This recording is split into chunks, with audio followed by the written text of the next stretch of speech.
Bom dia, moçada! Aqui quem vos fala é o professor Eugênio Bastos, canal Geogênio, a serviço dos alunos que gostam de estudar e passar em concursos. Moçada, vamos fortalecer o canal, dê aquele like, se inscrevam no canal e ajudem o professor Eugênio Bastos a democratizar o ensino da geografia. Moçada, no nosso encontro de hoje, iremos falar sobre o processo de formação da camada do pré-sal, onde se encontra ou se encontram as maiores reservas de hidrocarbonetos do Brasil, ou seja, petróleo e gás natural. Vamos ver ao longo dos anos como se formou essa importante reserva de petróleo e gás natural que transformou o Brasil num dos maiores produtores mundiais de hidrocarbonetos. Espero que vocês gostem da aula. Havendo dúvidas, por favor, perguntem lá na parte dos comentários que eu atenderei com o máximo prazer. Valeu, moçada! Essa aula tanto serve para os alunos que estão se preparando para o vestibular, para a SpaceX, assim como para o Colégio Naval.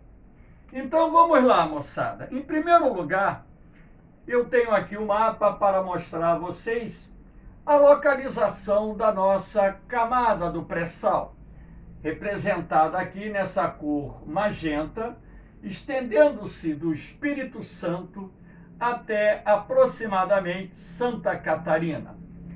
A camada do pré-sal, na verdade, ela se estende por cerca de 800 quilômetros de comprimento, havendo no seu ponto mais largo cerca de 200 quilômetros de largura.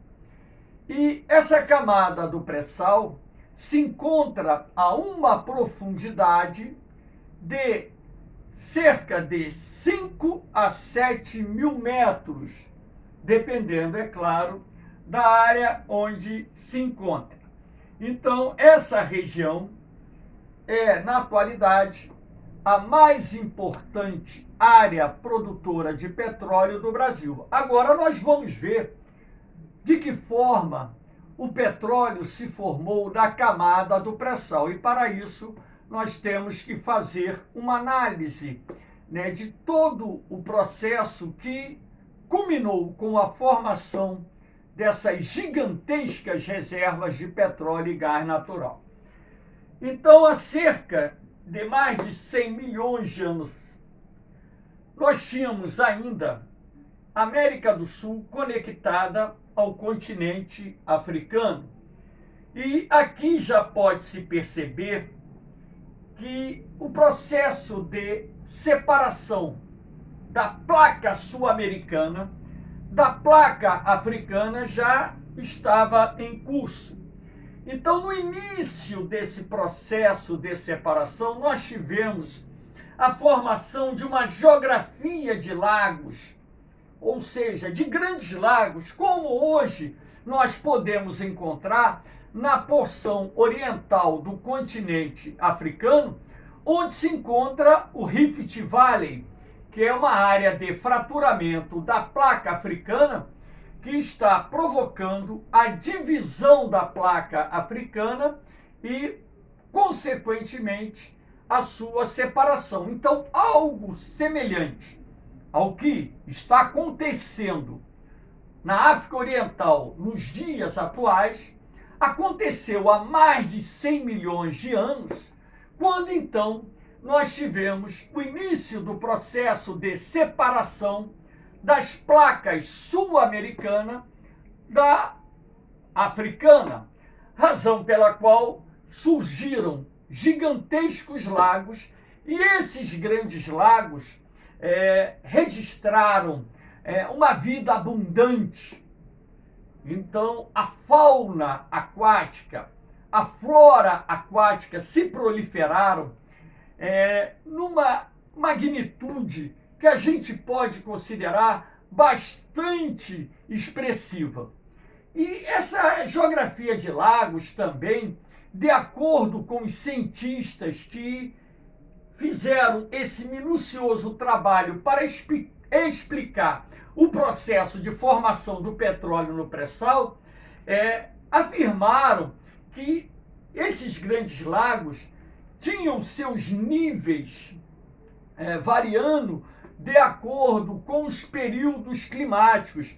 Ocorreram períodos em que o clima era mais úmido, então dessa forma o fluxo de água doce para esses lagos era enorme, como também haviam períodos intercalados de secas que se estendiam por muitos e muitos anos, fazendo com que os níveis desses lagos diminuíssem. Então, naqueles períodos mais chuvosos, nós tínhamos uma maior deposição de sedimentos sobre a matéria orgânica morta que estava sendo depositada no fundo desses lagos.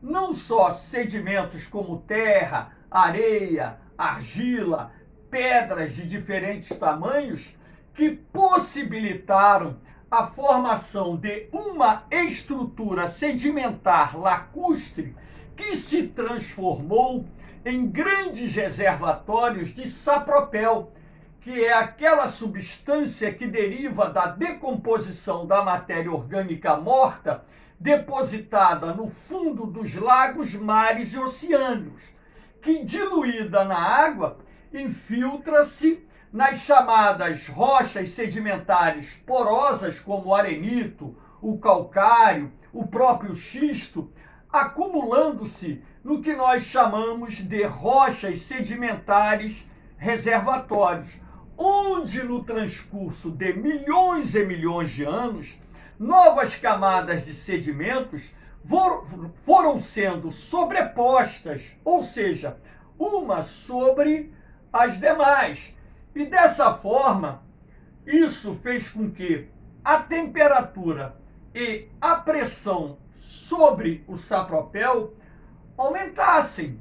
Processos de natureza termodinâmicas atrelados, ou seja, associados a processos de natureza bioquímica, foram de suma importância para que o sapropel fosse lentamente transformado em hidrocarbonetos. Então, na medida em que nós temos a separação das placas sul-americana e africana, inicialmente com a formação de uma geografia de lagos que possibilitou a acumulação de sedimentos orgânicos e inorgânicos no fundo desses lagos, inclusive sal. Quando a América do Sul ela vai se desprendendo do continente africano, então nós temos a formação do Oceano Atlântico, do Atlântico Sul. No transcurso de milhões de anos, aqueles lagos deixaram de existir e passaram a ser partes componentes do Oceano Atlântico. E na medida em que as placas foram se separando, a sul-americana da africana, esses depósitos de hidrocarbonetos, que se formaram no fundo dos lagos ou dos grandes lagos que existiram no início do processo de separação da África da América do Sul, resultaram na formação dos grandes reservatórios de petróleo e gás natural encontrados na camada do pré-sal. É bom lembrar que o pré-sal não é exclusividade do Brasil, não. No litoral de Angola, no continente africano, nós também temos uma estrutura geológica muito semelhante à nossa. Eles têm o pré-sal deles. E hoje, na medida em que os estudos geológicos se aprofundam, inclusive falaremos disso um pouquinho mais à frente, outras camadas de pré-sal começam a ser descobertas não só aqui no Brasil, como também em outras partes do mundo. Então, aqui, para que vocês tenham uma ideia de todo esse processo, nós temos, né, essa estrutura para mostrar a vocês onde se encontra essa camada do pré-sal. Então, aqui em cima nós temos o mar, a cobertura oceânica, com uma profundidade variável. Abaixo, nós temos a camada do pós-sal, que inclusive foi onde o Brasil começou a produzir petróleo no mar, aqui no estado do Rio de Janeiro, na bacia de Campos, já no final da década de 1970. Então foram descobertos os campos petrolíferos da bacia de Campos. E posteriormente, em 2006, após um levantamento geológico dessa região que hoje compõe o que nós chamamos de camada do pré-sal, foi um levantamento minucioso com um mapeamento do fundo do oceano, um levantamento da sua estrutura geológica, e através de modernas tecnologias foi possível os geólogos pressuporem que havia uma camada chamada de pré-sal que poderia armazenar grandes reservatórios de hidrocarbonetos. Então, entre essa camada que nós chamamos pós-sal e a camada que nós chamamos de pré-sal, existe uma camada de sal que apresenta uma espessura de aproximadamente 2.000 metros. Então, esse sal que aqui foi depositado surgiu exatamente naquele período em que as placas sul-americana e africana estavam iniciando o seu processo de separação e dando origem àquela geografia de grandes lagos que possibilitou a acumulação dos sedimentos, inclusive a deposição de sal que se encontra entre essas duas outras camadas de sedimentos, onde nós temos a acumulação de hidrocarbonetos. Aqui na camada do pré-sal, a quantidade de hidrocarbonetos é maior do que na camada do pós-sal. Sendo assim, hoje essa região é aquela que desperta maior interesse por parte das empresas petrolíferas que atuam no território brasileiro, não só a Petrobras, como também outras empresas. Então, aqui nós temos essa estruturação para que vocês possam entender as camadas de sedimento e onde, na verdade, se encontra a camada do pré-sal a uma profundidade que varia de 5 a 7.000 metros.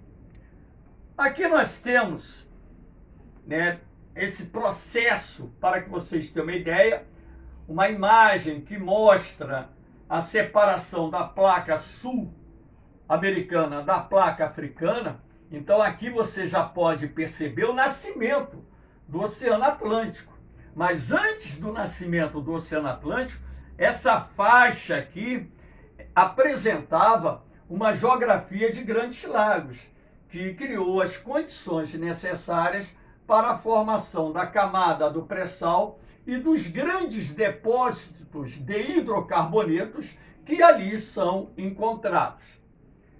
Aqui nós temos a produção de petróleo diária no pré-sal. Então vocês podem perceber que, na atualidade, em 2021, a camada do pré-sal já está sendo responsável por mais de 70% de toda a produção brasileira de petróleo. Então, a projeção, inclusive, para 2023 indica que o pré-sal deverá estar produzindo 3 milhões de barris de petróleo dia. Então, dessa forma, nós temos aqui a produção no pós-sal representada na cor laranja, a produção em terra representada na cor azul, como vocês podem ver, sem variação nesse período de 2016, a projeção até 2026, E aqui você pode perceber, dentro dessa projeção, o aumento da produção do petróleo na camada do pré-sal. Em 2026, ou seja, daqui a 5 anos, a camada do pré-sal já estará sendo responsável pela produção de 3,8 milhões de barris de petróleo e a produção brasileira estará atingindo a marca de 5,2 milhões de barris diários de petróleo. Então, a descoberta do petróleo no pré-sal foi de suma importância, inclusive, para que o Brasil pudesse alcançar a autossuficiência na produção de hidrocarbonetos. E hoje, inclusive, o Brasil já exporta petróleo para alguns países do mundo. Então, como vocês podem ver aqui, né, a produção no pós-sal, ela sofreu uma pequena redução nesse período e a produção do pré-sal, ela está aumentando progressivamente, uma vez que as reservas de petróleo e gás natural no pré-sal são muito grandes, né? Os analistas estimam em algo em torno de 100 milhões de barris, 100 bilhões de barris de petróleo nessa região do pré-sal. Então, essas estimativas, elas são conservadoras. Eu acredito nisso. Inclusive, eu tenho até o orgulho de dizer que eu falava do pré-sal antes da descoberta do Campo Tupi, que foi o campo pioneiro descoberto pela Petrobras na região em 2006, em outubro de 2006. Então, eu já falava dessa camada do pré-sal quando explicava aos meus alunos a formação do petróleo no mar. E dizia que no momento em que a Petrobras conseguisse atingir essa região do pré-sal, o Brasil poderia dizer ao mundo a quantidade de petróleo que ele tinha. Então, em outubro de 2006, quando o petróleo foi descoberto no Campo Tupi, isso gerou um alvoroço nas instituições de ensino em que eu lecionava, e inclusive, né, professores, pais de aluno querendo saber de onde eu tinha essa informação da existência do petróleo lá. Inclusive, eu recebi a visita de um oficial da Marinha Brasileira, cujo filho era o meu aluno, e ele me perguntou, mas isso a Petrobras guardava em segredo as 7 chaves? Eu falei, mas isso faz parte da geologia marinha. Então, a gente estudando o processo de formação do petróleo, não tem tanta dificuldade assim para tirar conclusões quando a gente se aprofunda, né, nas pesquisas sobre o assunto. E, na verdade, eu sei que as maiores reservas de petróleo não estão nem no pré-sal, estão nas grandes bacias sedimentares da região pelágica, que um dia, quando o petróleo for descoberto ali, essa região pelágica são as maiores bacias sedimentares oceânicas, se encontram a profundidade de 3, 4, 5, 6 mil metros abaixo da superfície do mar. Então, ali é que existem os maiores depósitos de hidrocarbonetos no nosso planeta. Isso é questão de tempo. Amanhã e depois, com uma tecnologia mais apurada, se conseguirem perfurar a crosta terrestre naquela região, vão descobrir naquela área também grandes reservatórios de petróleo e gás natural. Então, aqui nós temos, né, a imagem de uma plataforma explorando o petróleo no Campo Tupi, que hoje é um dos principais campos produtores de petróleo da chamada bacia ou camada do pré-sal. Aqui eu falo sobre os desafios do pré-sal. Quando o petróleo foi descoberto lá, haviam desafios a serem vencidos, como, por exemplo, esse petróleo se encontrado na camada do pré-sal, ele está em águas ultraprofundas, ou seja, há lâminas d'água superiores a 1.500, 2.000, 2.500 metros de profundidade, por aí vai. Então, havia necessidade de se desenvolver novas tecnologias, novos equipamentos que pudessem, primeiro, resistir às violentas pressões exercidas pelo mar em grandes profundidades oceânicas. Então, esses equipamentos teriam que resistir à pressão, teriam que resistir à força das correntes marinhas, as correntes marinhas ou marítimas, aquelas que passam no fundo do mar, elas são mais fortes do que as correntes marinhas ou marítimas de superfície.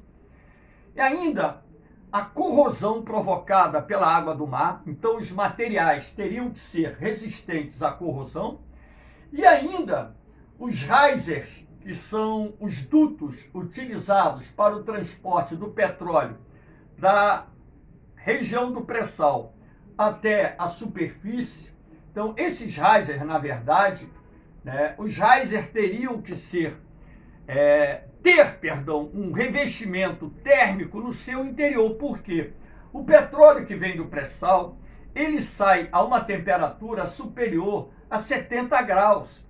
E quando o petróleo, passando pelo geyser, chega no fundo do mar, a temperatura da água oceânica ali é muito baixa, 6, 7 graus.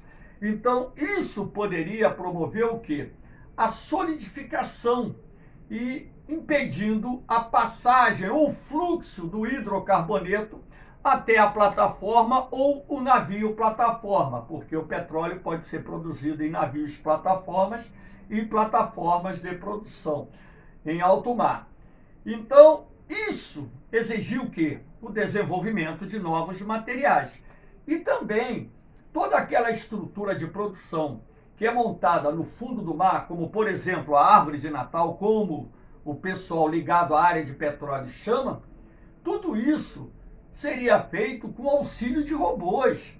Ou seja, tivemos que desenvolver tecnologias que em determinadas áreas ainda não existiam para poder montar toda uma estrutura de produção do petróleo em águas ultraprofundas. E além do mais, a Petrobras, ela teve que promover elevados investimentos na aquisição de plataformas de exploração de petróleo, navios plataformas, navios de apoio, inclusive contratando empresas prestadoras de serviço ou alugando navios, montar toda uma logística necessária para produzir, escoar e também transportar os profissionais que trabalham nessas plataformas e navios plataformas.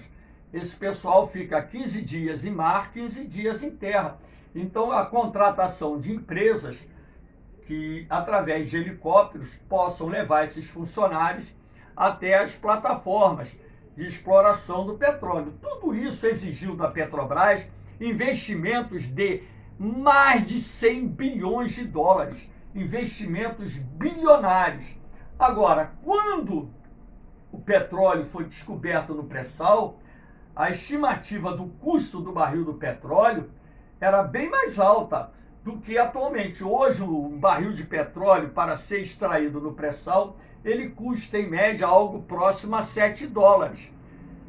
3, 4 vezes menos do que custava quando o petróleo foi descoberto nessa região. Então, os desafios do pré-sal exigiram grandes investimentos no desenvolvimento de tecnologias e toda uma logística voltada à produção, escoamento e deslocamento do pessoal, ou seja, dos profissionais que trabalham no setor. Aqui nós temos, para encerrar o nosso encontro, um mapinha da América do Sul, a faixa azul simbolizando a nossa camada do pré-sal conhecida. A faixa verde é a estimativa de que essa camada do pré-sal não acabe em Santa Catarina. Ela se estende até a região do litoral da Patagônia, localizado no sul da Argentina. Portanto, isso ainda há de ser confirmado. E caso venha a ser confirmado, nessa faixa verde também serão encontrados enormes depósitos de hidrocarbonetos. Em 2012, a Petrobras descobriu na bacia de Alagoas e Sergipe um campo gigante de petróleo. Isso gerou uma suspeita de que essa faixa amarela também pode ser uma nova camada do pré-sal, e outras importantes descobertas de hidrocarbonetos foram feitas na região. E nós temos esse pré-sal na região setentrional do Brasil, que vai do Rio Grande do Norte até a Venezuela, que, segundo os geólogos também, pode ser uma estrutura de pré-sal muito rica em acumulações de hidrocarbonetos. Caso se confirmem essas previsões, o Brasil passaria a ser o país detentor das maiores reservas mundiais de petróleo. Valeu, moçada! Espero que vocês tenham gostado da aula. Dê aquela força, compartilhe o vídeo, se inscrevam no canal, ajudem o professor Eugênio Bastos a democratizar o ensino da geografia.